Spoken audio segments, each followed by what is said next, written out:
Initial scenario. Forced login error, gender shifted version. Bang! You wake up. Welcome to a hardcore survival game called reality. But there's a small problem. Your character model glitched and your soul and your body have completely mismatched version numbers. Imagine this. You downloaded a sleek, graceful female driver, but the system forcibly installed you in a clunky, rugged male chassis or vice versa. You want to dance, but this body insists on lifting weights. You expect to move like silk, but this shell is all jagged edges.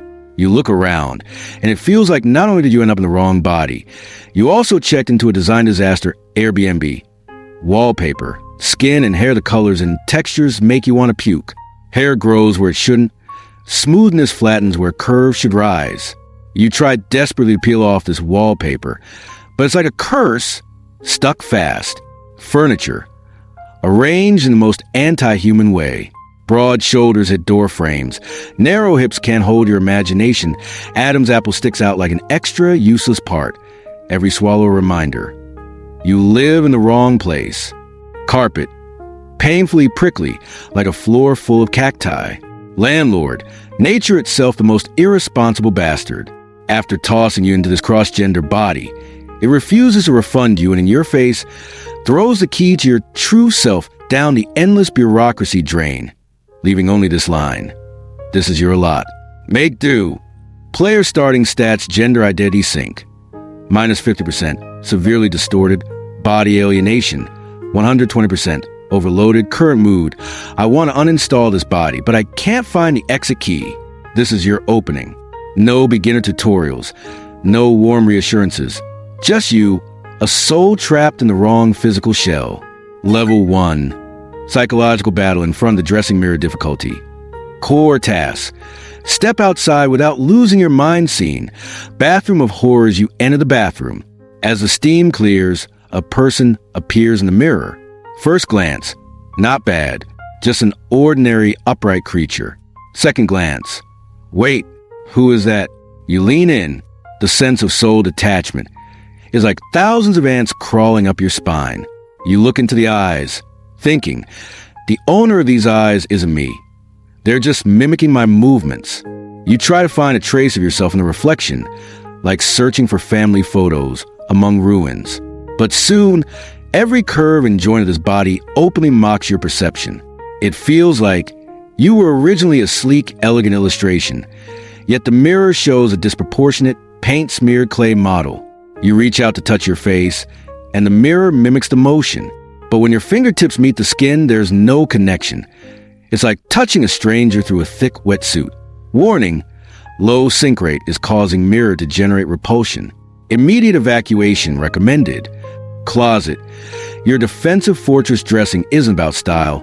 It's about hiding. You stand in front of the wardrobe like you're choosing battle armor. Oversized hoodie. Your safe zone. It blurs every line that makes you uncomfortable. Wrapped in thick cotton, those alien parts seem to disappear. Dark coat. Your camouflage. It lets you blend in so prying eyes don't burn you. You try one item after another. This one shows too much neck.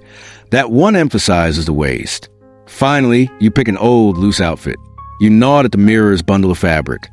All right, at least now I look like a normal, sloppy human instead of an alien. One last look before leaving as you finally muster the courage to grasp the doorknob. You glance at the mirror one last time. You tell yourself, today, don't aim to be beautiful.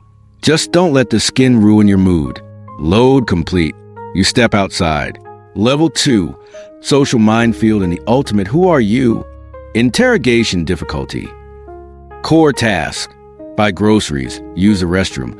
Survive public exposure name. The simplest trap, you enter the supermarket. The cashier asks for your membership info or to see your ID. In that instant, time seems to stop. Two tiny figures start fighting inside your brain. One says, tell him your real name, the one you know yourself by. The other screams, no! Look at your face, look at the ID. If you say that name, they'll think you're insane. So you compromise. You give the old name. When the words slide out of your mouth, your tongue feels coated with filth. You feel like you're performing in a terribly amateurish play, and the entire world is your audience. Restroom. A battlefield of civilization. Suddenly, you need to use a restroom. A basic biological instinct, yes, but in this game, it's a strategic dilemma. You stand between two signs. Left. If you go in, you might face screams, side eyes, or even be kicked out by security. Right. If you go in, your soul feels humiliated, as if the weight of the entire world is pressing on your shoulders. You hesitate for 3 seconds. Passers-by glance at you oddly, as if you're a mad scientist assembling a bomb in the middle of the mall. Finally, you take a deep breath and leave. You decide to solve the problem at home instead. Achievement unlocked. Steel bladder cost. Your mood has hit rock bottom. Strangers gaze as people actually don't care about you, but your mind magnifies every detail. The cashier's brief hesitation, a passerby's sideways glance, a neighbor's concerned comment. All of it turns into, are they staring at my stubble? Are they staring at my chest? Do they think I'm neither fully male nor female? This social pressure is like invisible radiation, slowly draining your mental energy. You just want to finish buying groceries and get back to that poorly decorated Airbnb, at least a place where no one is watching. Level 3. The narrow bridge of intimacy difficulty. Heartbreak warning. Core task. Find someone who likes you, and don't lose yourself in the process. Species selection. In dating apps, you open your phone and scroll through a parade of colorful profile pictures. In this level, you face your first real dilemma. How do you market yourself? If you're completely honest, your chat window may go silent instantly or flood with people treating you as a curiosity specimen. Their questions are more invasive than a census. If you hide the truth for now, you feel like you're defusing a high-stakes bomb. Every flirtatious line is like walking along a fuse. You never know when the actually I will blow everything to pieces. You stare at the screen, feeling like a secret agent carrying a hidden weapon. All you want is to grab a coffee with someone, yet it feels like the weight of saving the world rests on your shoulders. Truth or dare. When you finally meet someone who feels right, when the mood hits, the lights dim, your body suddenly becomes the biggest obstacle. The little voice inside screams, will they accept me? Will they feel deceived? Will they look at me like a monster? You start mentally composing a thesis. You want to explain your body, explain all the renovation errors, explain why some areas are untouchable.